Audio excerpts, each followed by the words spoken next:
HDFC bank की बात करेंगे। नतीजों को कैसे देख रहे हैं आप, और सबसे अहम बात कि एनपीए बढ़ने के क्या फैक्टर्स आपको दिख रहे हैं?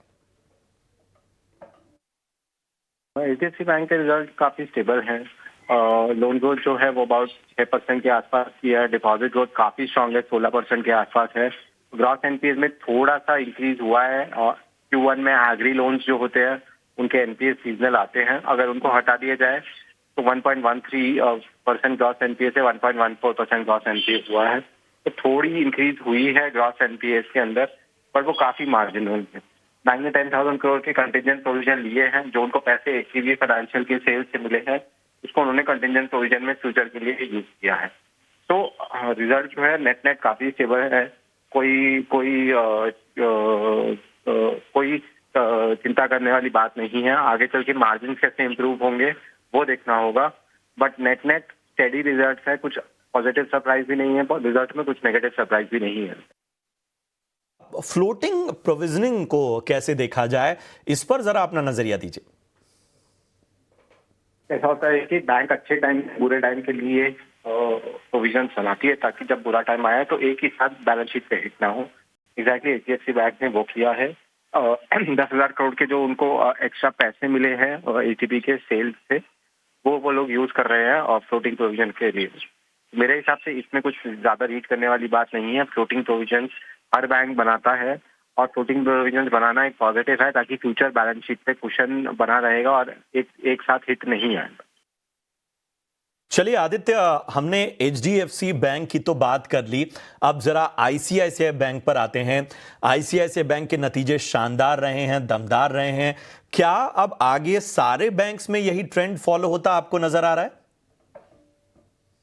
नहीं, आईसीआईसीआई बैंक एक काफी अच्छा रिजल्ट, शानदार रिजल्ट है। आईसीआईसीआई बैंक का मार्केट लीडर है।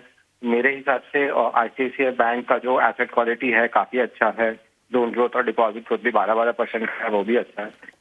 तो आईसीआईसीआई बैंक मार्केट लीडर है और आईसीआईसीआई बैंक जैसे इतना शानदार रिजल्ट किसी भी और बैंक का नहीं आया है। तो मेरे पर्सपेक्टिव से अगर किस बैंकिंग सेक्टर में अभी तक कोई भी रिजल्ट टॉप नॉच है तो वो आईसीआईसीआई बैंक है। तो मेरे हिसाब से थम्स अप आईसीआईसीआई बैंक के लिए।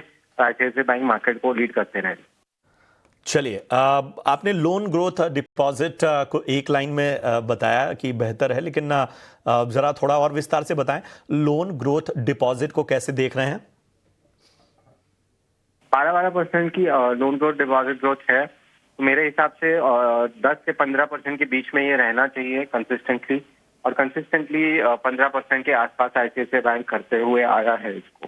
तो मेरे पर्सपेक्टिव से स्टेबल है। एसेट क्वालिटी में कोई भी डिटेरियोरेशन नहीं है। थोड़े से स्लिपेजेस बढ़े हैं, पर वो स्लिपेजेस बढ़ेंगे क्योंकि बुक भी बढ़ रही है। तो मेरे हिसाब से स्टेबल रिजल्ट, कोई भी चिंता करने वाली बात नहीं है, पर आगे चल के आईसीआईसीआई बैंक अच्छा ही करने वाला है। ठीक है, चलिए एक और फैक्टर्स पे आते हैं। ट्रेजरी गेन्स जो ट्रेंड हैं, उन्हें कैसे देखा जाए? जरा आसान भाषा में बताइए कि इसके क्या मायने निकाले जाएं और क्यों होता है ये? देखिए, जैसे इंटरेस्ट रेट कम होते हैं तो ट्रेजरी गेन्स बढ़ते हैं, बट वो टेम्पररी होते हैं। अभी आरबीआई हो सकता है कि एक और बार ब्याज दरें कम करेगा, तब ट्रेजरी गेन्स और आएंगे, पर मेरे हिसाब से टेम्पररी है। वो कोर बैंकिंग ऑपरेशन नहीं है। कोर बैंकिंग ऑपरेशन, जब भी कोई रिजल्ट एनालाइज करते हैं तो कोर बैंकिंग ऑपरेशन देखना चाहिए, और कोर बैंकिंग ऑपरेशन दोनों एचडीएफसी बैंक और आईसीआईसीआई बैंक दोनों का ही स्टेबल।